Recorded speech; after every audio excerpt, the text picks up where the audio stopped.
8 years ago, if I would have told you a ball player by the name of Mike Stanton, who was making his major league debut for the Marlins, would, in 2018, be one of the most feared hitters for the New York Yankees and go by the name Giancarlo, you might not believe me.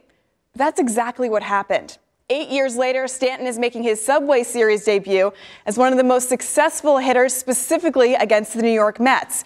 He hits home runs at a better clip at Citi Field than any other hitter in the game. As for Jacob deGrom, no hitter has more than 2 home runs against the Mets ace, except Giancarlo, and he's got 4. Bird is 8 for 39 since coming off the DL. Another 1-2 pitch to Bird.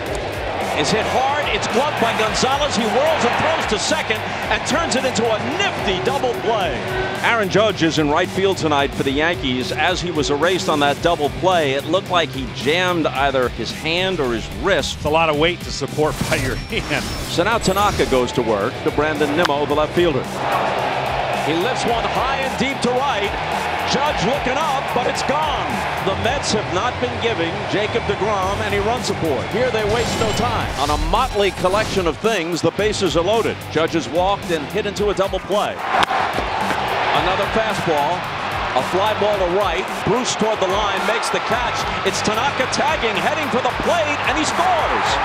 There could be an upside and a downside to Tanaka reaching base, and he scored the game-tying run, but apparently tweaked something as he crossed the plate. Watching Tanaka brought back some bad memories for the Yankees with Chin-Ming Wang, who had a great season. Really broke his foot, a List fracture of the foot, running the bases in Houston, and really was never the same after that injury. It calls to mind the dangers when we have interleague play, American League pitchers running the bases.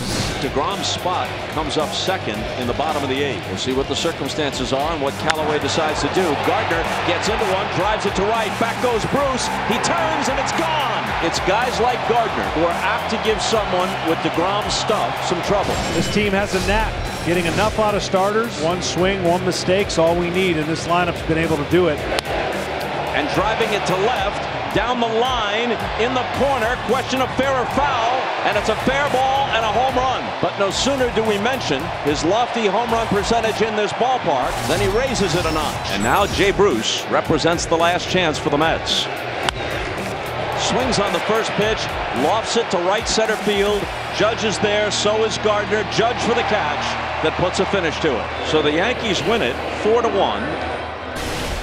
Round 1 of the Subway Series goes to the Yankees, thanks in large part to Brett Gardner connecting for just the 4th home run given up by Jacob deGrom all year. For more, we send the game back out to Bob Costas and John Smoltz. Well, before we look at some home runs that were hit in this game through the lens of StatCast, this has to be mentioned. Somehow, over their last 19 games, the slumping Mets have the best starting pitching rotation ERA of any team in the major leagues, 2.36. They simultaneously have the worst record of any team in the major leagues, 5-14 over those 19 games. And tonight was another example of that. Yeah, it doesn't make a lot of sense, and it's not making a lot of sense to Jacob deGrom because he's doing his part as the Mets struggle to score runs.